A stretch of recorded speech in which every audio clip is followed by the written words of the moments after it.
Hey guys, what's up? It's me, Pikachu25 here, and today I'll be starting my top 100 coaster countdown Bonanza. Now, 100 is kind of a small number, more precise or more broad number than what I've actually been on, because there's credits I've missed, there's credits that are currently not around, like ones that have been modified or torn out, invalid credits that I either wrote before the conception of when I started counting credits or barely remember anything about them. It's just, I couldn't definitively rank those credits, and I'm just going to cover those as long as the ones that don't even crack top 100. The absolute piles of garbage, waste of steel and wood that is roller coasters here. These 104 to 101 are wastes of steel and wood, because both categories do make it on here. Kiddie coasters. We're going to kick it right off the bat. There's no note beforehand. I don't really ride kiddie coasters for the credit. I'm not desperate for one-ups. My goal is to go around the country riding the biggest rides, possibly even get on the best rides, and share them with you guys. I've only ridden two, both of them at home park, which was Little Dipper, which I still do occasionally ride by choice, not by just one-up, because it's nostalgia. This was actually my very first coaster when I was at Kiddieland, and I was very pleased to hear when they moved it. So instead of demolishing it, because it was a piece of history for us Illinoisans. And basically, Sprocket Rockets when I went to Coastal Studios, or went with Coastal Studios to Great America, or you came to Great America and I went there. We all rated the kiddie coaster. I haven't ridden it since. It's not anything special. It's generic, and also kind of bland and kind of annoying almost. But still, it's a nice kiddie coaster. It should stay. But yeah, I don't really have too much to say about these kiddie coasters other than Little Dipper, which I can praise because it is my first, and I haven't ridden it this year. I don't even know if I ridden it all of last year. I know I haven't ridden it this year, but I haven't ridden it in a while, but when I do, it's still a pretty nice ride from what I remember. I've got to go on it again the next time I'm there because nostalgia's got to come back somehow. Deceased credits.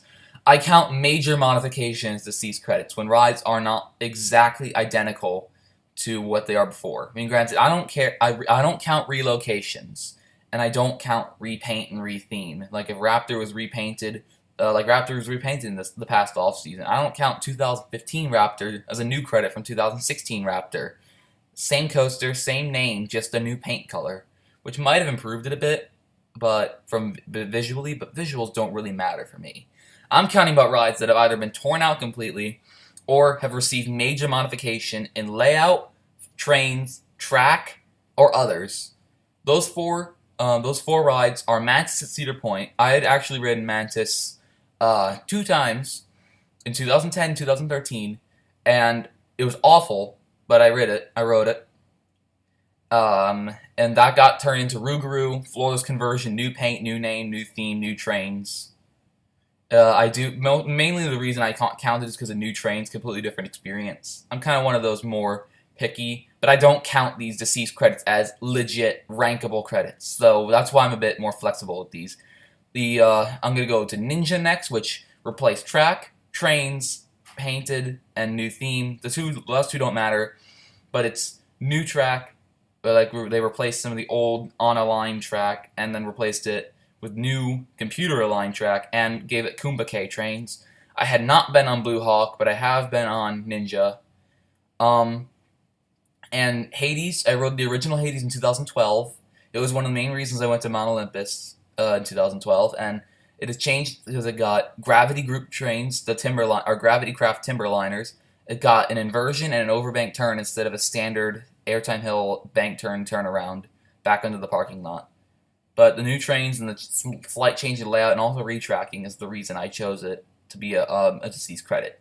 And the only credit that almost all coaster enthusiasts would legitimately count as deceased is Disaster Transport.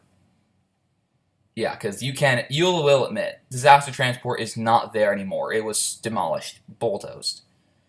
I mean, Blue Hawk is kind of my oddest choice. Same with Hades. Mantis is understandable, but Blue Hawk's a very odd choice for me but it's enough to convince me, honestly, because I don't count Ninja as a legitimate, viable credit, like I said. Nor do I count Hades or Mantis. They're just there. They're just on my list saying, hey, I've ridden this, and now it's not the same. Or just completely gone. Next up, we're going to do the missed credits. I have missed 3 credits throughout the time of my lifespan, excluding 2 coasters I intentionally forgot about at Mount Olympus because I was there. I rode Cyclops. It was awful. I rode Hades. It was pretty bad. I just felt like leaving because I had a headache. Or going back to the water park, one of the two. Because until about 2014, I was a huge water park junkie, more than coaster enthusiast. That's pretty much flip-flop by then. I missed out on Roadrunner Express because I mistook it for a kiddie coaster. I was 13 years old. I was still GP-ish. I had never ridden a mine train until that point, except for Cedar Creek Mine Ride in 2010, which I didn't even know what a B&M was. So I didn't ride Roadrunner Express. I did favor apparently riding Iron Rattler like 3 times because it was great. But I thought Roadrunner Express was a kiddie coaster. It's not. It's a family coaster. If I ever go back, that's going to be one of my priorities, along with Iron Rattler and Poltergeist, which I'll get to later, why I don't count Poltergeist. And then the next one was Joker's Jinx. That happened the same year. I was terrified of launch coasters, and even if I did ride Joker's Jinx, it'd probably be under my my just generally invalid credit category. I hated launch coasters all the way up until I rode Stormrunner. I still get a bit nervous riding some of the bigger ones these days, but I embrace more the feeling unlike then. If I ever go back to Six Flags America, Joker's Jinx would be one of my utmost priorities. Because I gotta ride it. So I can get that credit. And then finally, my last credit. It was my only time when I had a YouTube channel up. I probably was posting Minecraft videos in 2014, but that's obviously changed if you've seen my content update with a book and a thumbnail. Goliath is my only legitimate reason for having a down credit, or at least legitimate coaster enthusiast reason, because it was down for maintenance because a cable snapped, like for several months. And of course, it's probably reopened by now, or at least it's testing from what I've seen. But I was not able to get on Goliath because it was down for extensive maintenance. If you've seen my Six Flags New England synopsis, you know that happened, and you know it's impossible to get that credit. And then the last slide before we get to the actual countdown is the second chance or completely immemorable credits, which only 2 of them are in this reason. The only one was Cyclops. It's still the exact same, with the exception of the change of the age restriction in the backseat to a height restriction. But it hasn't changed otherwise. I wrote it, and I know I didn't like it, but I don't know exactly where it ranked because I wrote it in 2012 before the conception of when I started keeping track. And then Poltergeist, which I wrote it in Six Flags Fiesta Texas. I hated it because of the launch, because I was very scared of launches. And if I ever rewrote it again, I would probably find the ride incredibly enjoyable and an absolute thrill. So yeah, that's a bit of an odd thing right there. Yeah, but then with all this out of the way, with all these 4 deceased credits and 3 missed credits and then 2 second chance credits and 2 kiddie coasters out of the way, we will actually start with the bottom 4. The coasters that are so bad that they don't even deserve to be in a top 100 list for a guy who's ridden just over 100 coasters. A few are newcomers. Well, one was a ride that I rode this year. The other one, one of them is the old, formerly worst coaster, if you had been a loyal viewer for me for that long. And then the other 2 have been moved down from other parts of the list. With all that out of the way, with a little bit of teasing out of the way, let's move on. The absolute worst coaster I have ridden is Mind Eraser at Six Flags New England. Awful. Absolutely awful. I blame the Mind Eraser at Six Flags America for completely thrashing my memory in 2014. That's probably the park I remember the least amount of details about. And that's because Mind Eraser was my last coaster of the day before going to the water park. I barely remember things about certain coasters like, I don't know, Roar, Wild One, and basically coasters like that, Apocalypse. I do remember Ride of Steel a bit, and then, I don't know, technically, this thing, I'll get to the America one next, because it's the exact same thing. But we're going to move on to New England. This thing was the second to last coaster I rode in the day before getting re-rides on 2 coasters, and I could summarize this entire ride experience into pain. Lots of pain. One word, pain. When I told my party about the history of SLCs and their reputation, they literally bowed in prayer for me. And it's like, Okay, I mean, I'm pretty sure no one's died in an SLC. Could I be the first, if is what you're thinking? I got off fine, thankfully. The only thing is with a minor headache, that I can fight through that. If with a little bit of lunch, any headache can get away from me. I mean, the only redeeming factor about Mind Eraser is that it was a walk-on. I was able to get third or fourth row walk-on, and the queue was like dead that day. I would never wait past walk-on times for this hunk of trash, or even ride it again. It just was by far the worst coaster I've ever ridden. It wasn't like an aero looper where it's thrashing on your head. No, your entire body is being flung back and forth. Your groin's being smashed. Your shoulders are being chipped. Your back is being just pounded at. Your head is being thrashed. I will always remember the thrashing that this ride will give me.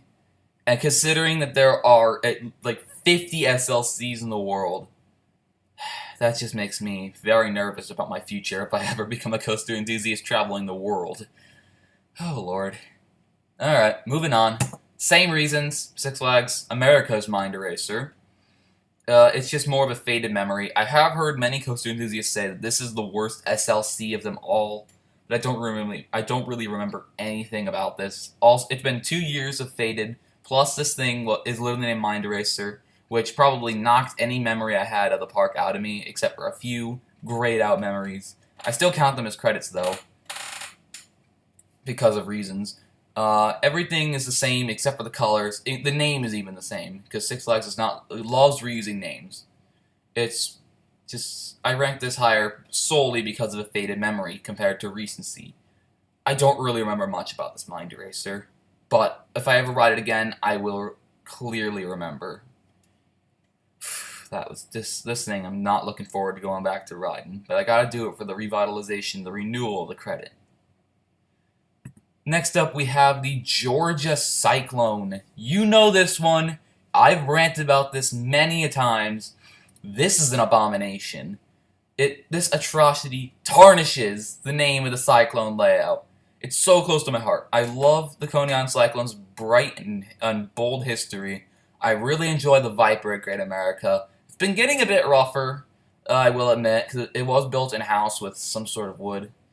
I originally used to post that it was from Rigel Construction, but that's actually the person who built it, not designed it, because it was actually built in-house. So, just as a future reference. I mean, I will spike this thing for many nights, and I did spike this thing for many, many nights. To have the same fate as Cyclone at Six Flags Magic Mountain and Cyclone at Six Flags New England, to either be wiped from existence, whether it be an RMC or a bulldozer. It needs to die. Besides, Six Flags Over Georgia already has a wooden coaster, and this thing will make a great candidate for an RMC. It'll probably easily be the best coaster in the park. It'll probably even compete with Goliath for best ride in the park. It's gonna be fantastic when this thing gets RMC'd, if ever. I mean, there's rumors saying that, well, I think Over George is already confirmed to get a Justice League, so we know it's not happening this year. I'm actually really hyped for the announcements on Thursday, actually. Today's Saturday. So, yeah, Six Flags Mountain's coming up. I know this thing's not going to happen this year. It's going to stand another year. Let's move on. We're going to move on to number 101, wrapping up my video with Corkscrew at Cedar Point. Ouch. This thing missed the top 100, and ouch, this thing is a one-way ticket to pain. The shoulders, neck, head, groin, chest, thorax, and even more is throbbing and bleeding when I come off this ride. Not like literally bleeding, but just trying to dramatize it. There are so many things wrong with this coaster. Most notably, the pointless airtime hill before the first loop. It is useless. Absolutely useless. It is the single most painful moment I've felt in a coaster. Aerodynamics custom looper airtime hills don't work at all. They don't work. And just also, we have the double corkscrew, which thrashes your head like a pinball, because, it's aerodynamics double corkscrews. They rarely are smooth. And also, finally, the best part about the ride is not the ride itself, but the fact that it spirals over the midway. 3 wrongs, you're out of the park. And when you leave, I'd love to see your double corkscrew be perched across the midway like Alton Towers' corkscrew, as a piece of history for the first triple looping coaster ever. Because this, when Mean Streak goes, will be the most hated coaster at Cedar Point. I personally hate this thing more than Mean Streak, but if Mean Streak gets RMC'd, which is a whole theory in itself, we'll see. We'll see what happens.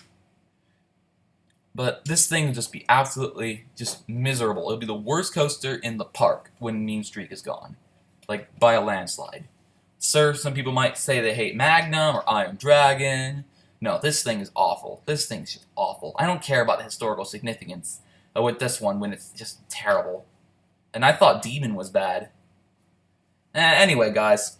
Sorry about all the ranting and raving about how bad these coasters are. They deserve every ounce of this hate. Only 9 slides this time. It was pretty reasonable. I mean, next time, probably in the next few days. Sorry, that's my chair. I'll try to get my 50 subscriber Q&A out. I plan to get it up before Wednesday, before Wednesday, August 31st. I just need to find some time. I tried recording it yesterday, but I got interrupted by a phone call, 20-minute phone call with my mother, because she wanted to probe me about my day at school. But I'll try and get that up this week, Monday, Tuesday, Wednesday. Then after that, I'll probably get up part 2, then 3, 4, 5, after part 2, I'll probably get up, either before or after part 2, I'll get up my Six Flags and mass announcements analysis. I will definitely be covering that. That will be one of the highlights of my channel. I'll cover my thoughts on every single attraction, and I'll see if how many of them I actually got right, because I have my predictions in my head. I'll actually make a separate video on that. Maybe not, I don't know. I probably will, though. So yeah, we'll see all that. Anyway, guys, I hope you all have had a great month. Hope school's been getting back to an easy transition for you. It's almost September already. Almost 8 months through the entire year of 2016. It's gone by so quick. Granted, we're entering the slow part of the year, but then things start to speed up again come October, like Halloween or mid-October Halloween. Like Columbus Day is when things start to go at a rapid pace. We got Halloween, Thanksgiving, my birthday's in December, Christmas. It's a big New Year's, a big rush between those 2 months. But yeah, I don't want to drag this on for any longer. I hope you guys have enjoyed watching. Make sure to leave your thoughts, ratings, whatever you need to. I'm not forcing you to because, I don't have any control over your lives. Pardon me about that. Anyways, as always, guys, peace.